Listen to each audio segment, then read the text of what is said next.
வணக்கம். வணக்கம். இலங்கையின் முதற்தர செய்தி வழங்குனர் நியூஸ் ஃபர்ஸ்டின் பிரதான செய்திகளோடு இணைந்துள்ளீர்கள். சக்தி டிவி குளோபல் ஊடாக சர்வதேச ரீதியிலிருந்து இணைந்து கொள்ளும் உங்கள் அனைவரையும் நியூஸ் ஃபர்ஸ்டின் பிரதான செய்திகள் வாயிலாக சந்திப்பது மிகுந்த மகிழ்ச்சி. நமது விரிவான செய்திகளுக்கு செல்லும் முன்னர் முதலில் இன்றைய தலைப்புச் செய்திகள். அவன்கார்ட் சம்பவம் தொடர்பில் திலக் மாரப்பன அமைச்சு பதவியில் இருந்து ராஜினாமா. අපිට ඕනේ වග කියන අමාත්‍යවරු. අපිට ඕනේ වගවීම accountability සෑම තලයකම ක්‍රියාත්මක කරන්න. එහෙමනම් ඔහු ඒ තනතුරෙන් ඉල්ලා අස්වෙනවා වගේම ඔහු පාර්ලිමේන්තුවෙනුත් ඉල්ලා අස්විය යුතුයි. පින තිලක් මාරපන අමාත්‍යවරයාට පමණක් නෙවෙයි අධිකරණ අමාත්‍යවරයාටත් ඒ චෝදනාව එලෙසම තිබෙනවා. சோபித தேரரின் தேகம் ஸ்ரீநாக விகாரையில் மக்கள் அஞ்சலிக்காக இறுதிக்கிரியை எதிர்வரும் வியாழக்கிழமை. மியன்மார் பொது தேர்தலில் எதிர்க்கட்சியின் ஆங் சாங் சூச்சி முன்னிலையில். தம்மை விரைவில் விடுதலை செய்யுமாறு வலியுறுத்தி தமிழ் கைதிகள் மீண்டும் உண்ணாவிரதத்தில் ஈடுபட்டுள்ளனர். 107 கைதிகள் இவ்வாறு உண்ணாவிரதத்தில் ஈடுபட்டுள்ளதாக சிறைச்சாலைகள் ஆணையாளர் நாயகம் ரோஹன புஷ்பகுமார தெரிவித்தார்.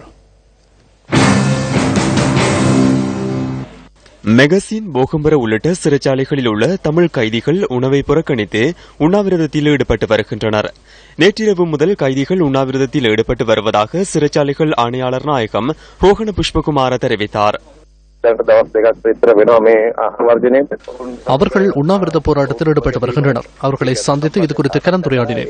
அதன்போது அவர்களின் கோரிக்கைகளை ஜனாதிபதியிடம் முன்வைத்து கடிதம் ஒன்று என்னிடம் வழங்கினார்கள். ஜனாதிபதியின் செயலகத்துக்கு அதனை அனுப்பியுள்ளேன். அதுடன் அதன் பிரதிகளை நீதி அமைச்சருக்கும் சட்டம் மற்றும் ஒழுங்கு சிறைச்சாலைகள் மறுசீரமைப்பு அமைச்சுக்கும் அனுப்பியுள்ளேன். எனினும் அவர்களின் உண்ணாவிரத போராட்டம் கைவிடப்படவில்லை. முதல் நாளில் 115 பேர் உண்ணாவிரதத்தில் ஈடுபட்ட போதிலும் தற்போது 91 பேர் அதனை தொடர்கின்றனர். பயங்கரவாத தடுப்புச் சட்டத்தின் கீழ் கைது செய்யப்பட்டு மெகசின் சிறைச்சாலையில் தடுத்து வைக்கப்பட்டுள்ளவர்களும் மீண்டும் உண்ணாவிரதத்தை ஆரம்பித்துள்ளனர். அந்த உண்ணாவிரத போராட்டமும் தொடர்ந்து முன்னெடுக்கப்படுகின்றது. மெகசின் சிறைச்சாலையில் சுமார் 100 பேர் உண்ணாவிரதத்தில் ஈடுபட்டுள்ளனர். நான் பிரைம் மினிஸ்டரையும் பிரசிடண்டையும் 2 பேரையும் மீட் பண்ணேன். பிரைம் மினிஸ்டருடைய சந்திப்புல ஒரு குறிப்பிட்ட எண்ணிக்கையான கைதிகளை விடுவிப்பதாக ஒரு ஏற்பாடு உருவாகியிருக்கின்றது. ஒரு 32 பேர் அநேகமா வார திங்கட்கிழமை விடப்படலாம். அதைத் தொடர்ந்து இன்னும் ஒரு 30 பேர் இன்னும் ஒரு கிழமை 10 நாட்கள் விடப்படலாம். 20ஆம் தேதிக்கு முன்பதாக. இனியவர்களை பொறுத்தவரையில் சில பேர் குற்றவாளிகளாக கண்டுபிடிக்கப்பட்டு தண்டனை விதிக்கப்பட்டுள்ளது. அவர்களுக்கு ஜனாதிபதி ஒரு மன்னிப்பு கொடுக்க வேண்டும். அவர்களுடைய எண்ணிக்கை 48. பயங்கரவாத தடைச்சட்டத்தின் கீழ் கைது செய்யப்பட்டு தடுத்து வைக்கப்பட்டுள்ள 32 கைதிகளை விடுதலை செய்வதற்கு தீர்மானிக்கப்பட்டுள்ளதாக நீதி அமைச்சு அண்மையில் அறிவித்திருந்தது. அவ்வாறான 32 கைதிகளை முதற்கட்டமாக விடுதலை செய்வதற்கு தீர்மானிக்கப்பட்டதாக அமைச்சு குறிப்பிட்டிருந்தது. கைதிகளை விடுதலை செய்யும் நடவடிக்கை 9ஆம் திகதியிலிருந்து, அதாவது இன்றிலிருந்து முன்னெடுக்கப்பட உள்ளதாக சட்டமும் ஒழுங்கும் சிறைச்சாலைகள் மறுசீரமைப்பு அமைச்சும் நீதி அமைச்சும் கூட்டாக அறிவித்திருந்தமை குறிப்பிடத்தக்கது. 2வது கட்டத்தின் கீழ் நவம்பர் மாதம் 20ஆம் திகதி மேலும் 30 கைதிகள் விடுதலை செய்யப்பட உள்ளதாகவும் அறிவிக்கப்பட்டிருந்தது. தம்மை விடுதலை செய்யுமாறு வலியுறுத்தி கடந்த மாதம் 12ஆம் திகதி தமிழ் சிறை கைதிகள் உண்ணாவிரத போராட்டத்தை ஆரம்பித்தனர். தொடர்ச்சியாக உண்ணாவிரதத்தில் ஈடுபட்டு வந்த தமிழ் சிறை கைதிகளுடன் கடந்த மாதம் 17ஆம் திகதி எதிர்க்கட்சித் தலைவர் இரா சம்பந்தன் கலந்துரையாடினார். இதன்போது தங்களின் உண்ணாவிரத போராட்டத்தை தற்காலிகமாக கைவிடுவதற்கு கைதிகள் சம்மதம் தெரிவித்ததாக இரா சம்பந்தன் ஊடகங்களுக்கு தெரிவித்தார். பயங்கரவாத தடைச்சட்டத்தின் கீழ் கைது செய்யப்பட்ட 21 தமிழ் கைதிகள் கடந்த 4ஆம் திகதி கொழும்பு நீதவான் நீதிமன்றத்தில் ஆஜர்படுத்தப்பட்ட போது கைதிகள் ஊடகங்களுக்கு இவ்வாறு கருத்து தெரிவித்திருந்தனர். 8ஆம் சொல்லியிருக்கிறோம். 8ஆம் தேதி சம்பந்தன் ஐயாவும் சுமத்திரனும் செல்வம் அடைக்கலனாரும் பதவியை விட்டு விலகவும். சட்டம் ஒழுங்கு மற்றும் சிறைச்சாலைகள் மறுசீரமைப்பு அமைச்சராக செயற்பட்ட திலக் மாரப்பன பதவியிலிருந்து ராஜினாமா செய்வதாக இன்று அறிவித்துள்ளார். நுகேகொடையில் இடம்பெற்ற ஊடக சந்திப்பிலேயே அவர் இதனை குறிப்பிட்டுள்ளார். நான் அமைச்சு பதவி ஏற்க முன்னரே எவன்கார்ட் விவகாரம் தொடர்பில் ஆலோசனை வழங்கினேன். நான் ஒருபோதும் இந்த விசாரணைகளில் தலையிட்டதில்லை. இந்த ஆயுத களஞ்சிய சாலை குறித்து தொடர்ந்தும் விசாரணைகள் இடம்பெற வேண்டும் என எமது கட்சியின் சிலர் கூறுகின்றனர். போலீசாருக்கு பொறுப்பாக நான் உள்ளமையினால் அது விசாரணைகளுக்கு தடையாக இருக்கும் என்றும் சிலர் சந்தேகம் கொள்கின்றனர். எனவே அந்த சந்தேகத்தின் காரணமாக விசாரணைகளை தொடர்ந்து முன்னெடுப்பதற்கு நான் இந்த அமைச்சு பதவியிலிருந்து ராஜினாமா செய்வது சிறந்தது என தீர்மானித்துள்ளேன். போலீசார் இந்த விசாரணைகளை மேற்கொள்ளும் போது போலீசாருக்கு பொறுப்பாக நான் உள்ளமையினால் அந்த விசாரணை தொடர்பில் மக்கள் மத்தியிலும் பாராளுமன்ற உறுப்பினர்கள் மத்தியிலும் சந்தேகம் சந்தேகங்கள் ஏற்படலாம். நேற்றிரவு நான் பிரதமரை சந்தித்து இந்த தீர்மானத்தை எடுத்தேன். அதன் பின்னர் இன்று காலை நான் அமைச்சு பதவியிலிருந்து ராஜினாமா செய்வதாக ஜனாதிபதிக்கு கடிதம் மூலம் அறிவித்தேன்.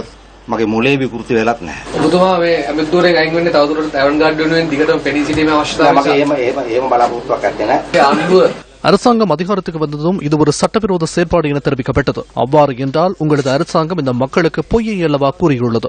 නෑ මම එහෙම இல்லை, நான் அவ்வாறு கூறுவதில்லை. அவ்வளையில் அவநம்பிக்கை இருந்திருக்கலாம். මොකද මේක නොදැන කරපු වැඩක්. ඔබතුමා මේ තීරණය ගත්තේ ඔබතුමාගේ ස්වාධීන මතයද නැත්නම් කවුරුත් බලලා? නෑ මගේ ස්වාධීන இது எனது தனிப்பட்ட முடிவாகும். நமது கட்சியோ அல்லது அரசாங்கத்தையோ சிரமத்துக்குள்ளாக்க நான் விரும்பவில்லை. කිසිම අසීරුවත්වයකට පත් කරන්න වෙන ඇමතිවරයෙක් දුන්නොත් බාරගන්න. වෙන ඇමති ධූරයක් வேறு அமைச்சு பதவியை பெற்றுக் கொண்டாலும் அழுத்தம் விடுக்கலாம் என்று சந்தேகம் உள்ளது. நான் ஒதுங்கியிருப்பது நமது கட்சிக்கும் அரசாங்கத்துக்கும் சிறந்தது என்று நினைக்கிறேன். ආණ්ඩුවටත් අපේ පක්ෂයටත් මම හිතන්නේ හොඳයි කියලා හිතනවා. පාර්ලිමේන්තුවේ பாராளுமன்றத்தில் நீங்கள் ஒரு அமைச்சராக செயற்படும் பொழுது எனது சேவை வழங்குனர் என்று கூறியது பொருத்தமானது, அது நியாயமானதா? මගේ සේවාදායක அவர் சார்பில் நான் ஆஜராக இருந்தமையினால் எனக்கு அந்த ஆவணங்களை கண்டுகொள்ள முடிந்தமையினாலே அவர் கூறினேன். මට මේ ඔක්කොම මේ ලියවිලි මට දැක ගැනීමට අවස්ථාවක් ලැබුණා. මේ ආරක්ෂක ලේකම්වරයා ඔබත් සමග මොනවාරි සාකච්ඡාවක නිරත වුණාද මේ සම්බන්ධයෙන්? කිසිදාක නෑ. මම කවුද කියලාවත් දන්නේ නැහැ. මම දැකලවත් නෑ ආරක්ෂක ලේකම්වරයා කියන්නේ කවුද කියලාවත්. அவன்கார்ட் சம்பவம் தொடர்பில் பிரதான நிறுவனம் ஒன்று பின்புலத்திலிருந்து சிக்கல்களை தோற்றுவிப்பதாக அண்மையில் அமைச்சர் விஜயதாஸ் ராஜபக்ச குறிப்பிட்டிருந்தார். அது குறித்து என்ன கூறுகின்றீர்கள்? මේ සම්බන්ධව ඔබතුමා දන්නවද? මම දන්නේ නැහැ. ඕක ගැන මොකද எனக்கு அது குறித்து தெரியாது. எவன்கார்டு உரிமையாளருடன் எனக்கு வரையறையான கொடுக்கல் வாங்கலே இருந்தது. එක තිබුණේ ඉතාමත්ම සීමිත ගණදෙනුවක්. திலக் மாரப்பனவின் ராஜினாமா தொடர்பில் பல்வேறு தரப்பினர் கருத்துக்களை முன்வைத்தனர். ගරු තිලක් මාරපන මැතිතුමා சமூகத்திலும் பாராளுமன்றத்திலும் ஏற்பட்டுள்ள நிலைமையை கருத்தில் கொண்டு பொறுப்பு வாய்ந்த ஒரு அரசியல்வாதி என்ற வகையில் அவர் தனது ராஜினாமா கடிதத்தை ஜனாதிபதிக்கு அனுப்பி வைத்துள்ளார். அதன் மூலம் இது ஒரு தூய்மையான அரசாங்கம் என்பதை புலப்படுகின்றது. பொறுப்பு கூற முடியுமான அமைச்சர்களே எமக்கு தேவைப்படுகின்றனர். accountability සෑම තලයකම ක්‍රියාත්මක කරන්න. මාරපන ඇමතිවරයා ඉල්ලා අස්වෙනකොට மாரப்பன அமைச்சு பதவியில் இருந்து ராஜினாமா செய்யும் போது அவர் பாராளுமன்றத்தில் இருக்க வேண்டுமா? அவர் மக்களின் விருப்பத்தில் தெரிவான ஒருவரா? அவர் பதவியில் இருந்து ராஜினாமா செய்வதாக இருந்தால் அவர் பாராளுமன்ற உறுப்பினர் பதவியில் இருந்து விலக வேண்டும். எவரும் ராஜினாமா செய்வதற்கு விரும்புவதில்லை. எனினும் தற்போதைய நிலைமை தொடர்பில் பேசினால் மேலும் சிலருக்கு எதிர்காலத்தில் பாராளுமன்றத்தில் இருந்து விலக வேண்டி ஏற்படும். මේ පාර්ලිමේන්තුවෙන් ඉල්ලා අස්වීමට සිද්ධ වෙනවා. ඇවන්ගාඩ් ගනුදෙනුව ආරක්ෂා කිරීම සඳහා පෙනී හිටියේ எவன்கார்ட் கொடுக்கல் வாங்கலை பாதுகாப்பதற்கு திலக் மாரப்பன மாத்திரம் முன் நிற்கவில்லை. மாரப்பன விலக்கியமையினால் இந்த எவன்கார்ட் கொடுக்கல் வாங்கலுக்கு தீர்வு கிடைத்தது என்று பொருள் அல்ல. எனவே எவன்கார்ட் தொடர்பில் விசேட விசாரணைகளை துரிதமாக மேற்கொள்ள வேண்டும். வழக்கு விசாரணைகளை மேற்கொள்ளும் நீதிமன்றத்திற்கு பொறுப்பான அமைச்சரும் இங்கு எதுவும் இடம்பெறவில்லை என்று கூறுகின்றார். எனவே விசாரணையுடன் தொடர்புபட்ட அமைச்சர்கள் இந்த சம்பவத்தை பாராளுமன்றத்தில் சுத்தப்படுத்தியுள்ளனர். இது தொடர்பான குற்றச்சாட்டு திலக் மாரப்பனவிற்கு மாத்திரம் விடுக்கப்படவில்லை. நீதி அமைச்சருக்கும் இந்த குற்றச்சாட்டு அதே போன்று விடுக்கப்பட்டுள்ளது. අමාත්‍යවරයාට පමණක් නෙවෙයි අධිකරණ අමාත්‍යවරයාටත් ඒ චෝදනාව එලෙසම තිබෙනවා. அவன்கார்ட் சம்பவம் தொடர்பில் ஜனாதிபதி மைத்ரிபால சிறிசேன தலைமையில் விசேட அமைச்சரவை கூட்டம் ஒன்று இன்று இடம்பெற்றது. ஜனாதிபதி செயலகத்தில் இன்று காலை இந்த கூட்டம் இடம்பெற்றது. 2 மணித்தியாலங்கள் வரை இந்த கூட்டம் நடைபெற்றது.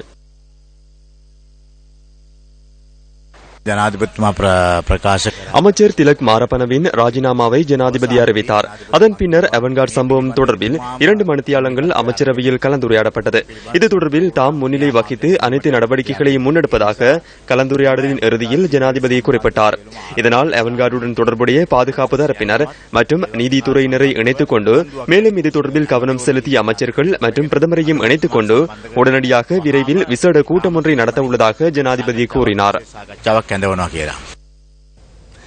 இதேவேளை திலக் மாரப்பனவின் ராஜினாமா கடிதத்தை ஜனாதிபதி ஏற்றுக்கொண்டுள்ளார். பாதுகாப்பு அமைச்சருக்கான ஜனாதிபதியின் இணைப்பு செயலாளராக பாலித்த பெல்புல நியமிக்கப்பட்டுள்ளதாக ஜனாதிபதி ஊடகப் பிரிவு தெரிவித்துள்ளது. பாலித்த பெல்புல இதற்கு முன்னர் ஜனாதிபதியின் பிரத்யேக செயலாளராகவும் கடமையாற்றினார். ஜனாதிபதியின் பிரத்யேக செயலாளர் பதவிக்கு ANR அமரதுங்க பெயரிடப்பட்டுள்ளதாக ஜனாதிபதி ஊடகப் பிரிவு தெரிவித்துள்ளது. இலங்கையில் தடுத்து வைக்கப்பட்டிருந்த 126 இந்திய மீனவர்களும் இன்று நல்லெண்ண அடிப்படையில் விடுவிக்கப்பட்டுள்ளனர். யாழ்ப்பாணம், மன்னார், புத்தளம் ஆகிய பகுதிகளில் தடுத்து வைக்கப்பட்டிருந்த இந்திய மீனவர்கள் குறித்த பகுதிகளில் உள்ள நீதிமன்றங்களில் ஆஜர்படுத்தப்பட்டு விடுதலை செய்யப்பட்டனர். தலைமன்னாரில் தடுத்து வைக்கப்பட்டிருந்த 41 பேர் இன்று மன்னார் மாவட்ட நீதிமன்றத்தில் ஆஜர்படுத்தப்பட்டு விடுதலை செய்யப்பட்டுள்ளனர். சட்டமா அதிபர் திணைக்களத்தின் பணிப்புரைக்கு அமைய மன்னார் கடற்றொழில் திணைக்களம் நீதிமன்றத்தில் தாக்கல் செய்த நகர்த்தல் பத்திரத்துக்கு அமைய குறித்த இந்திய மீனவர்கள் 41 பேரையும் விடுதலை செய்ய நீதிமன்றம் உத்தரவிட்டது. விடுதலை செய்யப்பட்ட குறித்த இந்திய மீனவர்கள் 41 பேரும் யாழ் இந்திய துணை தூதரக அதிகாரிகளிடம் ஒப்படைக்கப்பட்டதாக மன்னார் மாவட்ட கடற்றொழில் திணைக்களம் தெரிவித்தது. இருப்பினும் இந்திய மீனவர்களின் 8 இழுவை படகுகளும் பறிமுதல் செய்யப்பட்டுள்ளதாக மன்னார் மாவட்ட கடற்றொழில் திணைக்களம் குறிப்பிட்டது. அத்துடன் யாழ்ப்பாணத்தில் தடுத்து வைக்கப்பட்டிருந்த 78 இந்திய மீனவர்களும் இன்று பிற்பகல் விடுவிக்கப்பட்டனர். ஊர்காவல்துறை நீதிமன்றத்தில் 19 இந்திய மீனவர்களும், பருத்தித்துறை நீதிமன்றத்தில் 59 இந்திய மீனவர்களும் ஆஜர்படுத்தப்பட்டு விடுவிக்கப்பட்டுள்ளனர். குறித்த 78 இந்திய மீனவர்களும் யாழ் இந்திய துணை தூதரக அதிகாரிகளிடம் கையளிக்கப்பட்டதாக யாழ் மாவட்ட கடற்றொழில் திணைக்களம் தெரிவித்தது. இருப்பினும் அவர்களின் 12 படகுகளும் பறிமுதல் செய்யப்பட்டுள்ளதாகவும் திணைக்களம் தெரிவித்தது. புத்தளத்தில் தடுத்து வைக்கப்பட்டிருந்த 7 இந்திய மீனவர்களும் விடுதலை செய்யப்பட்டமை சுட்டிக்காட்டத்தக்கது. இதேவேளை இந்தியாவில் தடுத்து வைக்கப்பட்டுள்ள 36 இலங்கை மீனவர்களும் விடுதலை செய்யப்பட உள்ளதாக கடற்றொழில் நீரியல் வள அபிவிருத்தி அமைச்சர் மஹிந்த அமரவீர தெரிவித்தார். தீபாவளி பண்டிகையை முன்னிட்டு இலங்கை மற்றும் இந்தியாவில் தடுத்து வைக்கப்பட்டுள்ள இருநாட்டு மீனவர்களையும் நல்லிணக்கத்தின் அடிப்படையில் விடுதலை செய்வதற்கு இணக்கம் காணப்பட்டமை குறிப்பிடத்தக்கது. இதேவேளை இலங்கையில் பறிமுதல் செய்யப்பட்டுள்ள தமிழக மீனவர்களின் விசைப்படகுகளை விடுவிக்க மத்திய மற்றும் மாநில அரசுகள் நடவடிக்கை எடுக்க வேண்டும் என பாட்டாளி மக்கள் கட்சியின் நிறுவனர் ராமதாஸ் தெரிவித்தார். மீனவர்களின் படகுகள் விடுவிக்கப்படாமை அவர்களது வாழ்வாதாரத்தை பெரிதும் பாதிக்கும் எனவும் ராமதாஸ் குறிப்பிட்டுள்ளார். யாழ் புங்குடுதீவில் மாணவி வித்யா வன்புணர்வுக்குட்படுத்தப்பட்டு கொலை செய்யப்பட்டமை தொடர்பான சந்தேக நபர்களின் விளக்கமறியல் தொடர்ந்தும் நீடிக்கப்பட்டுள்ளது. 9 சந்தேக நபர்களையும் ஊர்காவல்துறை நீதவான் நீதிமன்றத்தில் இன்று ஆஜர்படுத்தியதை அடுத்து நீதவான் எஸ் லெனின்குமார் அவர்களை எதிர்வரும் 23ஆம் தேதி வரை விளக்கமறியலில் வைக்குமாறு உத்தரவிட்டுள்ளார். கொலை தொடர்பில் விசாரணை நிறைவு பெறாததன் காரணமாகவே சந்தேக நபர்களின் விளக்கமறியல் நீடிக்கப்பட்டுள்ளது. இதேவேளை மேலதிக பரிசோதனை நடவடிக்கைகளுக்கு வித்யாவின் தாயின் ரத்த மாதிரிகளை வழங்குமாறு ஜின்டெக் நிறுவனம் நீதிமன்றத்தில் கோரிக்கை விடுத்திருந்தது. இதன் அடிப்படையில் கோரிக்கையின் நகலொன்றை குற்றப்புலனாய்வு திணைக்களத்துக்கு வழங்குமாறு நீதவான் இதன்போது உத்தரவிட்டார். அத்துடன் வித்யாவின் தாயின் ரத்த மாதிரியினை பெறுவதற்கு ஜின்டெக் நிறுவனத்துக்கு ஒத்துழைப்பு வழங்குமாறு யாழ் சட்ட வைத்திய அதிகாரிக்கு நீதிமன்றம் உத்தரவிட்டுள்ளமை குறிப்பிடத்தக்கது. ஏறாவூரில் இடம்பெற்ற நிகழ்வு ஒன்றில் மட்டக்களப்பு மாவட்ட தமிழ் தேசிய கூட்டமைப்பின் பாராளுமன்ற உறுப்பினர் எஸ் வியாழேந்திரன் மற்றும் ஸ்ரீலங்கா முஸ்லிம் காங்கிரசின் பாராளுமன்ற உறுப்பினர் அலி ஜாகிர் மௌலானா ஆகியோர் கருத்து வெளியிட்டனர். கடந்த கால வரலாற்றில் தமிழர்களுக்கும் முஸ்லிம்களுக்கும் இடையே சில கசப்பான அனுபவங்களும் சில பிரிவுகளும் இடம்பெற்றது உண்மைதான். அதை நாங்கள் மறந்து மொழியால் ஒன்றுபட்டிருக்கின்ற தமிழ் முஸ்லிம் இந்த உறவு நீடிக்க வேண்டும். அதை நாங்கள் ஒரு மன்னிப்போம் மறப்போம் என்ற இஸ்லாம் கூறுவது போல் எங்களுடைய கடந்த காலங்களில் தமிழ் முஸ்லிம்களுக்குள் இருந்ததான கசப்பான அனுபவங்களை நாங்கள் மறந்து இந்த 2 இனங்களும் ஒரு தாய் பெற்ற பிள்ளைகள் போல் தொடர்ந்து நாங்கள் செயற்பட வேண்டும். எல்லாவற்றிலும் ஒரு நெருக்கமான அந்நியமான உறவை கொண்ட இந்த இனங்கள் இணைந்து செயற்பட்டால் இந்த நாட்டிலே சிங்கள மக்கள் அனுபவிக்கின்ற உரிமைகள் நீதி நியாயங்களை நாங்களும் அவர்களுக்கு இணையாக பெற்றுக்கொள்ள முடியும்.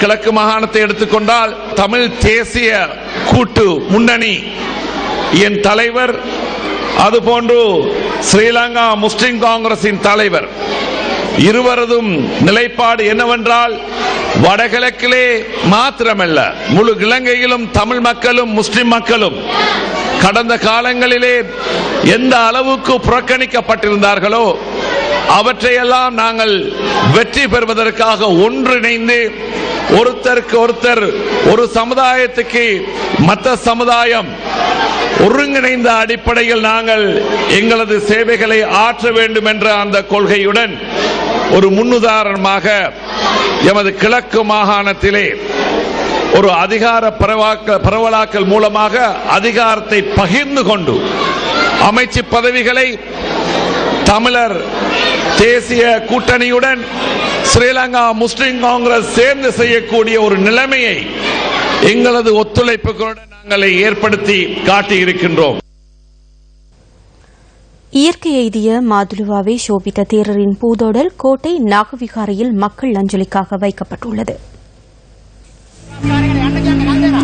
காலை சென்ற மாதுலுவாவை சோபித்த தேரரின் பூதவுடல் கொழும்பில் உள்ள தனியார் பலசாலை ஒன்றில் இருந்து இன்று காலை கோட்டை நாகவிகாரைக்கு எடுத்து செல்லப்பட்டது.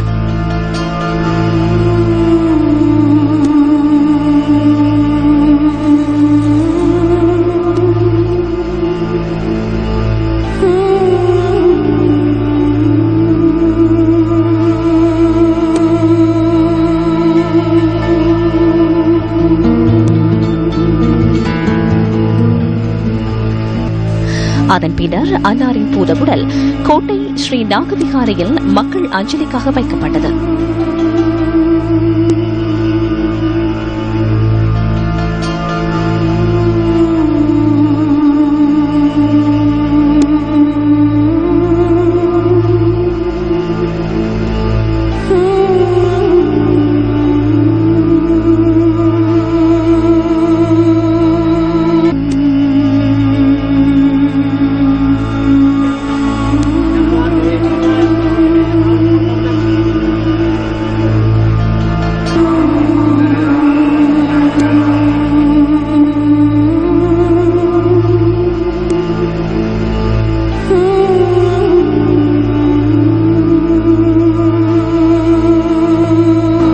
தலைவர்கள், அரசியல்வாதிகள், பொதுமக்கள் என பலரும் அன்னாரின் பூதவுடலுக்கு இறுதி அஞ்சலி செலுத்தி வருகின்றனர்.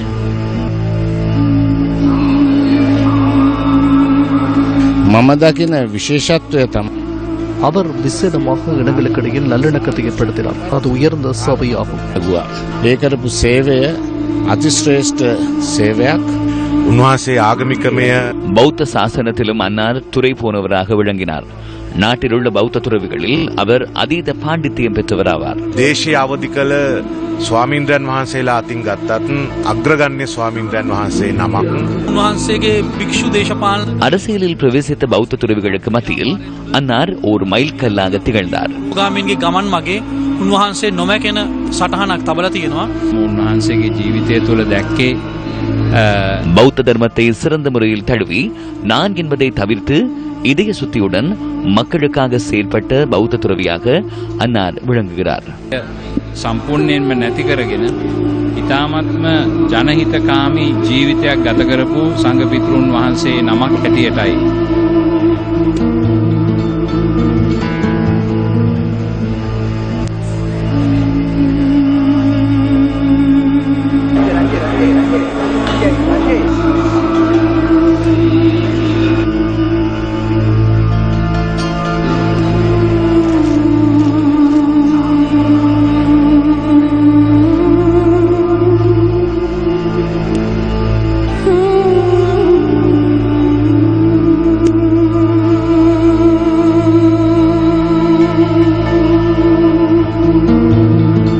ලංකාවේ වික්ෂුන් වහන්සේලා අතරිනුත් நாட்டில் உள்ள பௌத்த துறவிகளின் மத்தியில் நாட்டுக்காக அர்ப்பணிப்புடன் செயற்பட்ட ஒருவராக அவர் விளங்குகிறார். பௌத்த பிக்கு என்ற ரீதியில் அரசாங்கத்திடம் ஒன்றுமே அவர் உதவிகளை கோரியதில்லை. எதனையும் அவர் கேட்கவில்லை. நாட்டுக்காக துணிச்சலுடன் அவர் வீதிக்கு இறங்கினார். නමුත් උන්වහන්සේ රටට ඇබැද්දියක් වෙන හැම වෙලාවකම බොහොම නිර්භීතව එළියට බහැලා තියෙනවා. උන්වහන්සේ சுவாமின் அன்னார் பௌத்த பிக்குவாக மாத்திரமல்லாமல் நாட்டின் தலைவரை போன்று யாவருக்கும் முன்னுதாரணமாக செயற்பட்டுள்ளார். அன்னாரது மறைவு நாட்டிற்கு பேரிழப்பாகும். අපට ආවාද අනුශාසනා කරා. උන්වහන්සේගේ වියෝව රටටම පාළුවක්. ஜனாதிபதியாக தெரிவு செய்யப்படுபவர் பதவியேற்றதன் பின்னர் தன்னிடம் வந்து ஆசிகளை பெறுவதாகவும் பின்னர் சில நாட்களில் ஜனாதிபதி தன்னுடன் கோபித்துக் கொள்வதாகவும் அன்னார் அடிக்கடி சொல்வார். எங்கு குற்றமளிக்கப்பட்டாலும் எவராக இருந்தாலும் அன்னார் தட்டி கேட்பார். நல்லாட்சி ஊழல் மோசடியற்ற நாட்டை கட்டியெழுப்புவதன் ஊடாக அன்னாரை நாங்கள் நினைவு கூற முடியும். இதுவே நாம் அவருக்கு செய்ய வேண்டிய கைமாறாகும். අනාගත රන්කාවක් හැදීම. ඒක තමයි උන්වහන්සේට අද දින අපිට කරන්න පුළුවන් මේක. අපේ நாடு விழுந்த ஒவ்வொரு சந்தர்ப்பத்திலும் நாட்டை கட்டி எழுப்புவதற்காக அவர் முன்னின்று செயற்பட்டார். සෝබිත ස්වාමීන්ද්‍රයන් වහන්සේ சோபித்த தேரர் அரசியல் கட்சி ஒன்று குறித்துடையவர் அல்ல. அவர் மக்களுக்காக நாட்டை சரியான வழியில் இட்டுச் செல்வதற்காக முன்னின்று செயற்பட்டவர் ஆவார். ජනතාව වෙනුවෙන් නායකත්වය දීපු ස්වාමීන්ද්‍රයන් වහන්සේ නමක්. දිව්‍ය ලෝකවල ඉඳලා බ්‍රහ්ම ලෝකවල தேவலோகத்தில் இருந்து புண்ணியம் நிறைந்த சிலர் புண்ணிய ஆத்மாக்களை பூமிக்கு அனுப்புவார்கள். பூமியில் தர்மத்தை நிலைநிறுத்துவதற்காக தேவலோகத்திலிருந்து அனுப்பப்பட்டவரே இந்த தேரர். ආමුදුරුවොත් දිව්‍ය ලෝකේ ඉඳලා එව්වා සියලු ජාතීන්ට செத சலசல்ன කියලා. எதிர்வரும் வியாழக்கிழமை மதியம் 12 மணி வரை மாதுருபாவை சோபித தேரரின் பூதவுடல் கோட்டை நாகவிகாரையில் வைக்கப்பட்டிருக்கும். அதன் பின்னர் அன்றைய தினம் பூரண அரசு மரியாதையும் ஸ்ரீ ஜெயவர்தனபுர கோட்டை பாராளுமன்ற வளாகத்தில் இறுதிக் கிரைகளும் இடம்பெறவுள்ளன. அத்துடன் அன்றைய தினம் தேசிய துக்க தினமாக பிரகடனப்படுத்தப்பட்டுள்ளது. 12 දින ජාතික ශෝක දිනයක් 12ஆம் தேதியை தேசிய துக்க தினமாக பிரகடனப்பட்டதை கொழும்பில் உள்ள அனைத்து திரையரங்குகளையும் மூடி இந்த பிரதேசத்தில் உள்ள இறைச்சி கடைகள் மற்றும் மதுபான சாலைகளை மூடுவதற்கும் தீர்மானித்துள்ளோம். තනාගාර සහ සියලු මත්පැන්හල් සියල්ලම වසා තබන්නත් තීන්දුව කළා. மாதுலுவாவை சோபித்த தேரரின் மறைவு தொடர்பில் தமிழர் விடுதலை கூட்டணியின் செயலாளர் நாயகம் வி ஆனந்த் சங்கரி கருத்து வெளியிட்டார். இறந்திருக்கின்ற சோபித தேரர் கூட முற்று முழுதாக கடந்த கால இதிலே நடந்தவை எது எது நியாயமற்றதாக இருக்கின்றதோ அதுக்கு நியாயம் தேடுவதாகத்தான் அவரும் கூறிட்டார். இந்த இனப்பிரச்சனை தீர்மானம் போராடினார்.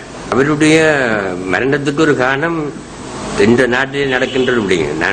அவர் எதிர்பார்த்தே நடக்க முற்று முழுதான ஒரு மாற்றத்தை எதிர்பார்த்தார். நடக்கல ஒரு மாற்றம் ஏற்பட்டா தெரியல இதுவரையில்.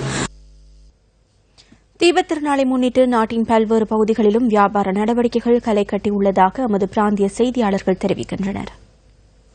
கிளிநொச்சி மாவட்ட மக்கள் தீபத் திருநாளை கொண்டாடுவதற்கு ஆர்வத்துடன் தயாராகி வருகின்றனர். இன்று காலையிலிருந்து மக்கள் ஆர்வத்துடன் வர்த்தக நடவடிக்கைகளில் ஈடுபட்டிருந்ததை அவதானிக்கக்கூடியதாக இருந்ததாக எமது பிராந்திய செய்தியாளர் தெரிவித்தார். முல்லைத்தீவிலும் மக்கள் ஆர்வத்துடன் தீபாவளி பண்டிகைக்கான பொருட்கொள்வனவில் ஈடுபடுவதை எம்மால் அவதானிக்க முடிந்தது. திருகோணமலை மாவட்டத்தில் தமிழ் மக்கள் செறிந்து வாழும் பல்வேறு பகுதிகளிலிருந்து திருகோணமலை நகருக்கு வருகை தந்து தீபாவளி பண்டிகைக்கு தேவையான பொருட்களை கொள்வனவு செய்வதை காணக்கூடியதாக இருந்தது. தீபாவளியினை முன்னிட்டு புத்தளத்திலும் மக்கள் பொருட்கொள்வனவில் ஈடுபட்டனர். உலக சந்தையில் தங்கத்தின் விலையில் வீழ்ச்சி ஏற்பட்டுள்ளது. இதன் அடிப்படையில் உலக சந்தையில் தங்கம் ஒரு அவுன்ஸின் விலை $1087 விற்பனை செய்யப்படுகிறது. உமா ஓயா திட்டத்திற்கு கையகப்படுத்தப்பட்ட காணிகளுக்கு உரிய இழப்பீடு வழங்கப்படவில்லை என தெரிவித்து வெளிமடையில் ஆர்ப்பாட்டம் முன்னெடுக்கப்பட்டது. உமா ஓயா திட்டத்தின் நிர்மாண பணிகளுக்காக புகுல்பொல பகுதியில் உள்ள குடியிருப்புகள் சில அகற்றப்பட்டு காணிகள் கையகப்படுத்தப்பட்டன. எனினும் இவற்றுக்கு இழப்பீடுகள் வழங்கப்படுவதாக தெரிவிக்கப்பட்ட போதிலும் இதுவரை வழங்கப்படவில்லை என மக்கள் குற்றம் சாட்டுகின்றனர். வவுனியா நெடுங்கேணி மகாவித்தியாலயத்தின் சொத்துக்கள் அளிக்கப்பட்டமைக்கு எதிர்ப்பு தெரிவித்து பாடசாலை மாணவர்கள் மற்றும் பெற்றோர்களால் ஆர்ப்பாட்டம் முன்னெடுக்கப்பட்டது. வவுனியா நெடுங்கேணி மகாவித்தியாலயத்தின் அதிபர் அலுவலகம் சேதமாக்கப்பட்டதுடன் பாடசாலை வளாகத்திலிருந்து பயன் தரும் மரங்கள் அளிக்கப்பட்டமைக்கு எதிர்ப்பு தெரிவித்தே ஆர்ப்பாட்டமும் முன்னெடுக்கப்பட்டுள்ளது. இந்த சம்பவம் தொடர்பில் விசாரணை நடத்தி விரைவில் நடவடிக்கை எடுக்க வேண்டும் என ஆர்ப்பாட்டக்காரர்கள் தெரிவித்தனர். சந்தேகத்தின் பேரில் பாடசாலை விடுதியில் தங்கியிருந்த 6 ஆசிரியர்கள் கைது செய்யப்பட்டு பிணையில் விடுவிக்கப்பட்டுள்ளனர். இந்த சம்பவம் தொடர்பில் நெடுங்கேணி போலீசார் மேலதிக விசாரணைகளை நடத்தி வருகின்றனர். நியூஸ் ஃபர்ஸ்டின் இரவு 8 மணி பிரதான செய்திகள் நிறைவடைந்தன. இரவு 10:45 இடம்பெறும் நியூஸ் ஃபர்ஸ்ட் டுநைட்டில் மீண்டும் சந்திப்போம். வணக்கம்.